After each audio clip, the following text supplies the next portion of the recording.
তিস্তা নদী নিয়ে নতুন উত্তেজনা। চীনের সহায়তায় বাংলাদেশ শুরু করছে তিস্তা মহাপরিকল্পনা। কিন্তু এই প্রকল্প কেন ভারতের গলার কাটা হয়ে দাঁড়ালো? শিলিগুড়ি করিডোরের নিরাপত্তা হুমকিতে পড়তে পারে, এমনকি সামরিক হামলার ঝুঁকির কথা উঠছে। ভারত কি সত্যি বাংলাদেশে হামলা করতে পারে, নাকি সবই ভূ রাজনৈতিক খেলা? আজ আমরা বিশ্লেষণ করব তিস্তা প্রকল্পে চীনের ভূমিকায়, ভারতের অস্বস্তি এবং সম্ভাব্য সামরিক উত্তেজনা নিয়ে।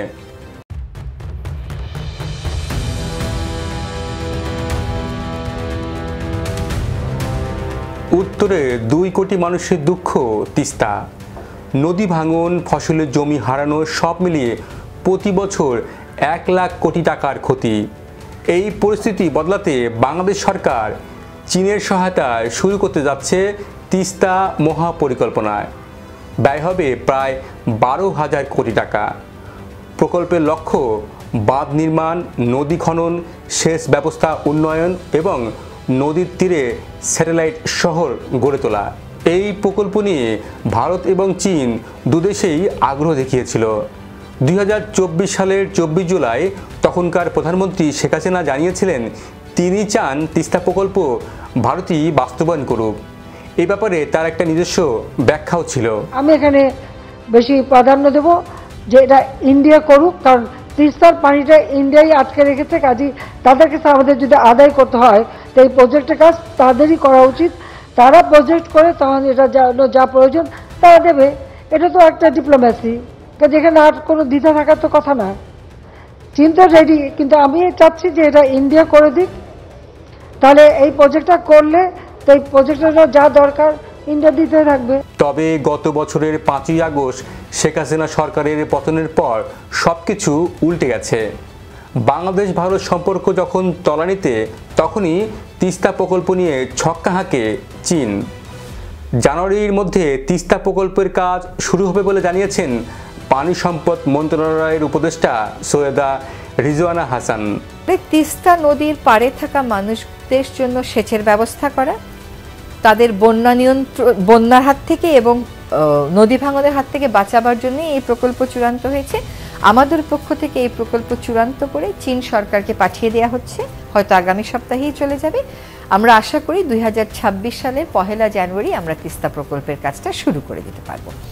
তিস্তা প্রকল্প শুধু একটি নদী শাসন বা সেচ প্রকল্প নয়, বরং দক্ষিণ এশিয়ার ভূ রাজনীতির এক নতুন সমীকরণ।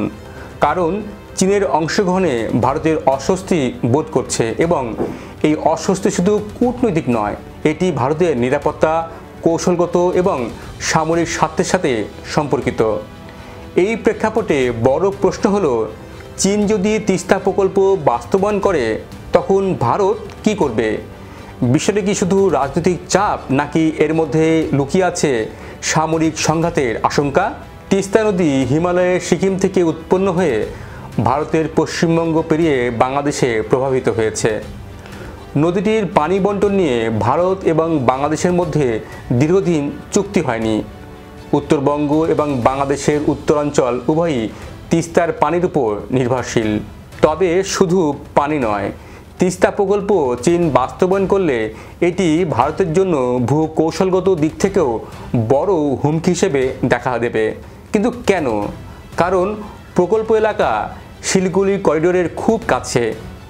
এই করিডোরটি ভারতের ভূখণ্ডের সবচেয়ে স্পর্শকাতর অংশ, যা চিকেন নেক নামে পরিচিত। মাত্র 22 কিলোমিটার প্রশস্ত এই করিডোর ভারতের মূল ভূখণ্ডকে উত্তর এবং পূর্বাঞ্চলের সাথে যুক্ত করেছে। তিস্তা প্রকল্পে স্যাটেলাইট শহর, নৌপথ, বাঁধ এবং অবকাঠামো তৈরি হবে। ভারতের আশঙ্কা, এই অবকাঠামোর মাধ্যমে চীন ভবিষ্যতে গোয়েন্দাগিরি বা সামরিক নজরদারির সুযোগ পেতে পারে। ভারতের নিরাপত্তা বিশেষজ্ঞরা মনে করেন তিস্তা প্রকল্প চীনের বেল্ট অ্যান্ড রোড ইনিশিয়েটিভ এর অংশ হতে পারে, যা ভারতের ঘেরাওয়ের কৌশলের অংশ। ভারত বরাবরই এই প্রকল্পে আপত্তি জানিয়েছে। এবার বাংলাদেশ চীন দ্বিপাক্ষিক সমঝোতায় প্রকল্প শুরু হয়, ভারতের অস্বস্তি তীব্র হয়েছে।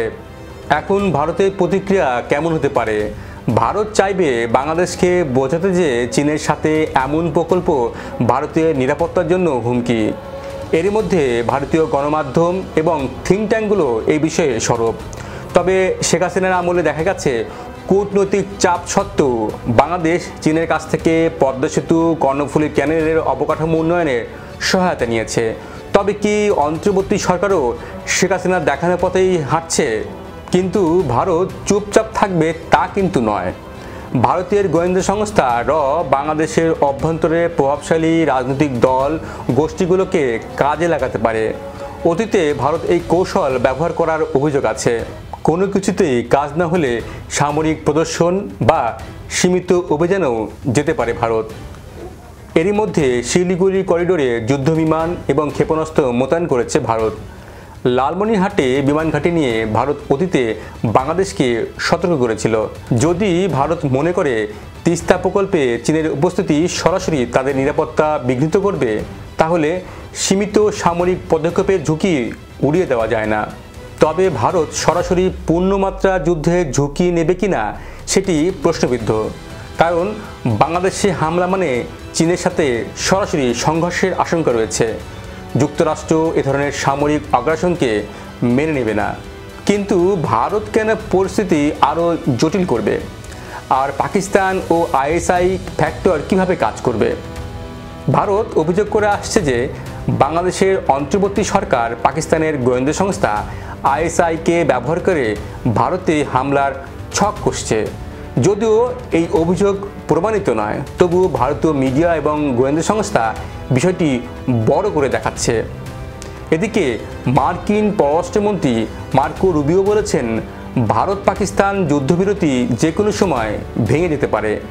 এর মানে হলো উপমহাদেশে উত্তেজনা তুঙ্গে এবং যে কোনো উত্তেজক ইস্যুতে সংঘর্ষ ছড়িয়ে পড়ার ঝুঁকি রয়েছে।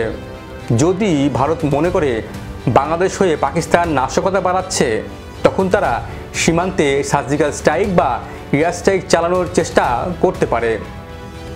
দক্ষিণ এশিয়ার ভূ রাজনীতি এখন মূলত চীন ভারত প্রতিযোগিতা দ্বারা প্রভাবিত।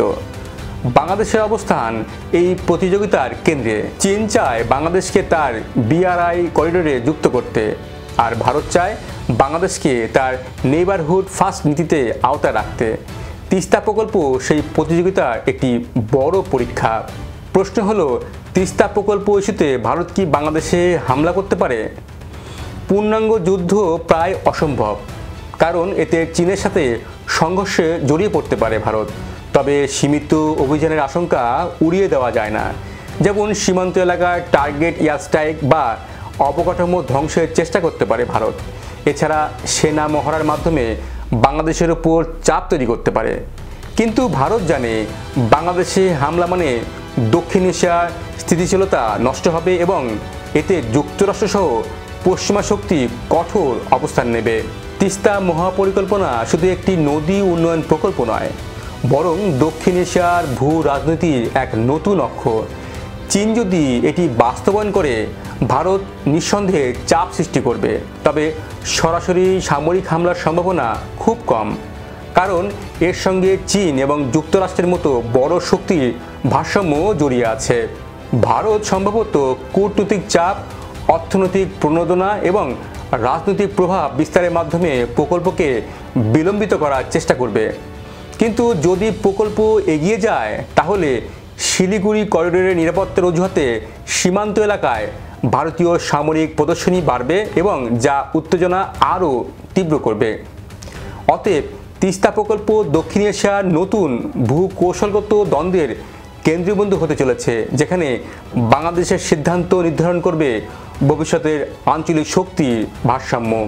তিস্তা প্রকল্পে চীনের অংশগ্রহণ এবং ভারতের অস্বস্তি নিয়ে আপনার মতামত কি? ভারত কি সামরিক পদক্ষেপে যেতে পারে? জানান আপনার মতামত। ভিডিওটি শেয়ার করুন, লাইক দিন, সম্ভব হলে আমাদের চ্যানেলটি সাবস্ক্রাইব করুন। আর এতক্ষণ আমাদের সঙ্গে থাকার জন্য ধন্যবাদ।